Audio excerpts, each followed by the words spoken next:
Seringkali kita membesar-besarkan masalah. Tetapi Tuhan berjanji, it will move. Itu akan dipindahkan. Kabar baik buat kita semua. Nothing will be impossible for you. Tiada yang mustahil bagi orang yang percaya. Kalau saudara belum percaya, nothing will happen. Sebab saudaraku, mujizat itu diterima lewat pengakuan. Mujizat juga terjadi ketika diucapkan. There is power in your mouth. Ada kuasa di mulut saudara dan saya. Percaya kau kuatku. Jadi kalau melihat keadaan kacau balau, jangan meratap, jangan menangis. Katakan ini kandidat mujizat. Ini calon untuk mengalami lawatan Allah. Kalau menghadapi tulang kering, kita tahu bahwa saudaraku, Roh Allah akan bekerja. Dan tempat yang paling gersang pun akan menjadi kebun buah-buahan. Yang percaya.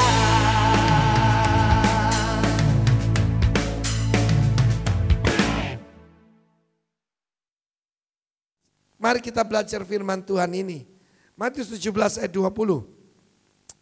Ia berkata pada mereka, karena kamu kurang percaya, sebab aku berkata kepadamu, sesungguhnya sekiranya kamu punya iman sebesar biji sesawi saja, kamu dapat berkata kepada gunung ini, pindah dari tempat ini ke sana, maka itu akan pindah. Bahasa Indonesia gunung ini. Tapi dalam bahasa Inggris cuma disebutkan it will move. Maka itu akan pindah dan takkan ada yang mustahil bagimu. And nothing will be impossible for you. Kalau nothing impossible for God, itu mah biasa, saudara. Tetapi ada sesuatu yang dahsyat di sini. Nothing will be impossible for you. Saya minta kita memperhatikan yaitu perkataan, yaitu kalau kita punya iman sebesar biji sesawi saja. Biji sesawi, mustard seed, di Israel itu saya perhatikan begitu kecil. Sangat kecil, seperti sebutir pasir.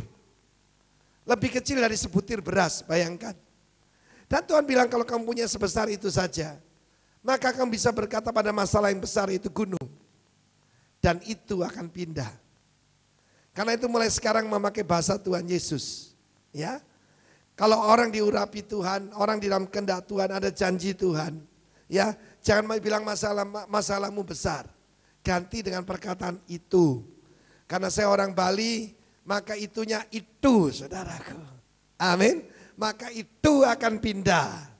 Dengar saudara yang kasih Tuhan, sering daripada kita membesar-besarkan masalah. Ya. Orang tua saya berasal dari Mojokerto, Pak. Orang Mojokerto itu kalau menunjukkan besar itu ditambah huruf U.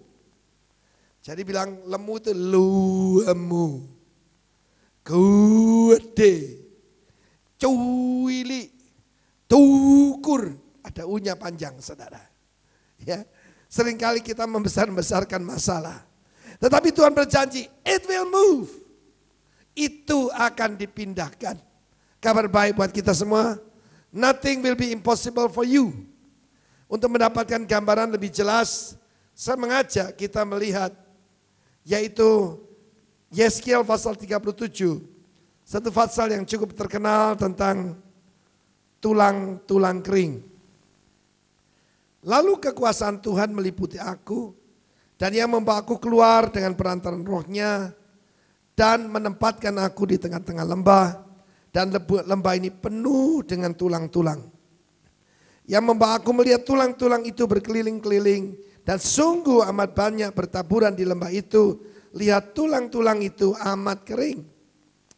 Jadi kalau bahasa sini bukan kering tapi kuring, nuamen, saudaraku ya. Lalu Ia berfirman kepadaku, hai anak manusia, dapatkah tulang-tulang ini dihidupkan kembali? Aku menjawab, ya Tuhan Allah, Engkau yang mengetahuinya, Engkau berdaulat, Engkau saja yang tahu bagaimana. Lalu firman-Nya kepadaku, bernubuatlah mengenai tulang-tulang ini dan katakanlah kepadanya, kepada tulang. Hai tulang-tulang yang kering, dengarlah firman Tuhan. Beginilah firman Tuhan kepada tulang-tulang ini. Aku memberi nafas hidup di dalammu supaya kamu hidup kembali. Aku akan memberikan urat-urat padamu dan menumbuhkan daging padamu.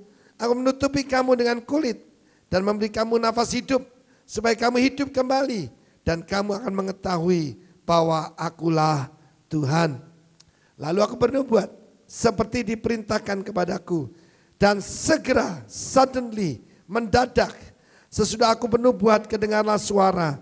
Sungguh suatu suara berderak-derak dan tulang-tulang itu bertemu satu sama lain. Sedang aku mengamat-amatinya. Lihat urat-urat itu ada dan daging tumbuh padanya. Kemudian kulit menutupinya, tetapi mereka belum bernafas. Maka firman-Nya kepadaku, pernubuatlah kepada nafas hidup itu. Pernubuatlah hai anak manusia, dan katakanlah pada nafas hidup ini, hidup itu, beginilah firman Tuhan Allah. Hai nafas hidup, datanglah dari keempat penjuru angin, dan berembuslah ke dalam orang-orang yang terbunuh, yang dibantai ini, supaya mereka hidup kembali. Lalu aku bernubuat seperti diperintahkannya kepadaku. Dan nafas hidup itu masuk di dalam mereka, sehingga mereka hidup kembali. Mereka menjejakkan kakinya suatu tentara yang sangat besar. Firman-Nya kepadaku, hai anak manusia, tulang-tulang ini adalah seluruh kaum Israel. Sungguh mereka sendiri mengatakan, tulang-tulang kami sudah menjadi kering dan pengharapan kami sudah lenyap, kami sudah hilang, kami sudah dipotong dari yang hidup. We ourselves are cut off. Oleh sebab itu bernubuatlah dan katakan kepada bangsa Israel.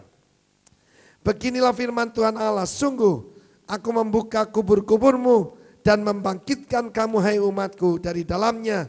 Dan aku membawa kamu ke tanah Israel. Dan kamu akan mengetahui bahwa akulah Tuhan pada saat aku membuka kubur-kuburmu dan membangkitkan kamu hai umatku dari dalamnya. Aku memberikan rohku ke dalammu sehingga kamu hidup kembali dan aku membiarkan kamu tinggal di tanahmu. Bahasa Inggris berkata in your own land, di tanahmu sendiri.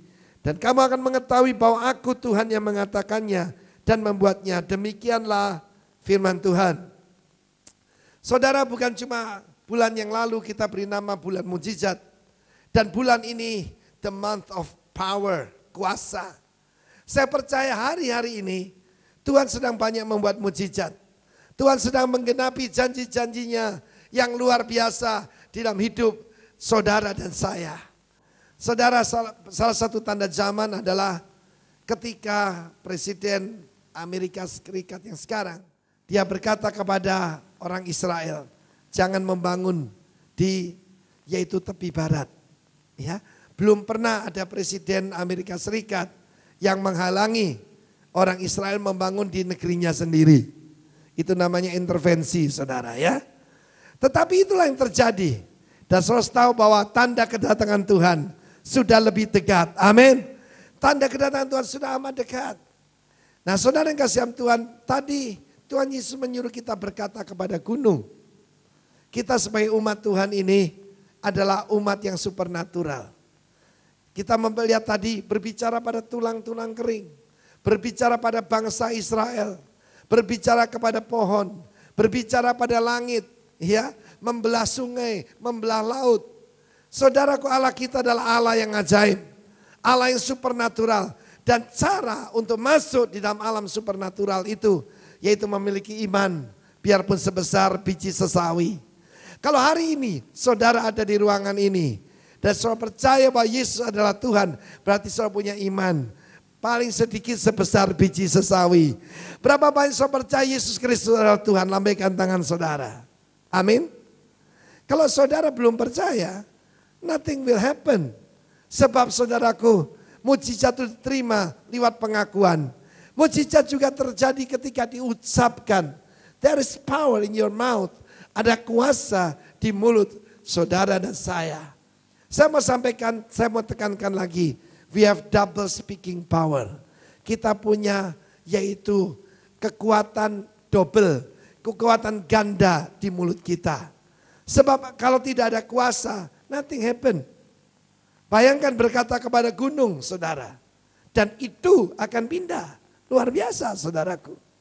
Pertama-tama, saudara, kita punya kuasa sebagai raja. Pengkhotbah 8 ayat 4. Di mana ada titah raja, di situ ada kuasa. Where the word of a king is, there is power. Katakan king. Saudara dan saya adalah raja. Amin. Where the word of the king is. Raja itu mengucapkan titah dan sesuatu terjadi. Dia boleh suaranya pelan tanpa amplifier, tetapi mengandung kuasa.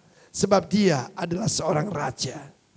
Dan sesuai Wahyu 1 ayat 6, maka saudara bukan cuma diselamatkan.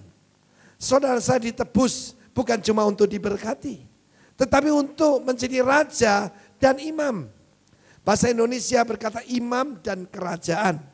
Tapi bahasa aslinya kings and priest.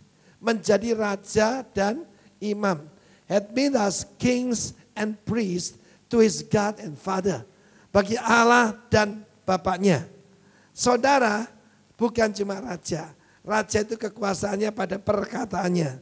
Bukan pada ototnya. Amin. Tidak perlu dia urat kawat balung wesi. Amin. Keringeti wedang jahe. Tidak perlu saudaraku. Tapi yang penting punya kuasa. Tahu kedudukannya. Anda tahu siapa diri Anda dalam Tuhan. Yang kedua. The second one adalah sebagai imam.